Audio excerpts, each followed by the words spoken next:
আপনার ডোমেন কাজ না করলে নতুন ডোমেন অ্যাড করতে হলে প্রথমে আপনাকে আপনার অ্যাফিলিয়েট অ্যাকাউন্টে ইউজার নেম পাসওয়ার্ড দিয়ে সাইন ইন করতে হবে। আর সাইন ইনে ক্লিক করলে আপনাকে আপনার অ্যাকাউন্টের ভিতরে নিয়ে যাবে। সেখানে গিয়ে এরকম একটা ইন্টারফেস দেখতে পাবেন। টিচিনও দিয়ে দেখিয়ে দিয়েছি কোথায় ক্লিক করবেন। সেখানে ক্লিক করার পরে আপনাকে আপনার অ্যাকাউন্টের ভিতরে নিয়ে যাবে এবং এখানে ম্যাটেরিয়াল অপশন দেখতে পাবেন, সেটা ক্লিক করবেন।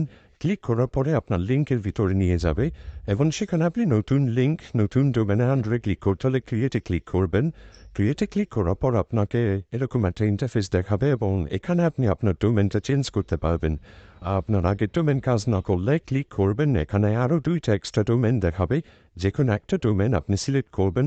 সিলেক্ট করার পর দেখবেন এরকম আসবে। তারপরে কিওয়ার্ডের এখানে এমন একটি বিষয়, আপনার নাম বা এমন একটি বিষয় লিখতে হবে যেটা আগে ব্যবহার হয় নাই। আমি একটা এলোমেলো একটা লিখে দিচ্ছি কিওয়ার্ড। কিওয়ার্ডটা যখন লেখা হয়ে যাবে তখন নিচে দেখতে পাবেন ল্যান্ডিং পেজ নামে একটা অপশন আছে। এই পেজে ক্লিক করে সাইন আপ ক্লিক করবেন। এরপর সেভ অপশনে ক্লিক করলে আপনার নতুন ডোমেনের আন্ডারে নতুন লিঙ্ক হয়ে যাবে এবং নিচে দেখতে পাবেন কিউআর কোড। এটা দিয়েও আপনি বন্ধুদের শেয়ার করতে পারেন, অথবা নিচে আপনার লিঙ্কটা দেখতে পাবেন, এখানে কপি অপশন আছে। আমি তীর চিহ্ন দিয়ে দেখিয়ে দিয়েছি। কপিতে ক্লিক করে আপনার বন্ধুদের হোয়াটসঅ্যাপ, টেলিগ্রাম বা ইমোর মতো জায়গায় শেয়ার করবেন। তারা সেই লিঙ্ক কপি করে নিয়ে ক্রোম ব্রাউজারে ওপেন করবে। মনে রাখবেন, মেসেঞ্জার বা ফেসবুকে কিন্তু লিঙ্ক শেয়ার করা যায় না। সুতরাং আপনারা এভাবেও ওপেন করবেন, তাহলে আপনাদের লিঙ্কটা কাজ করবে।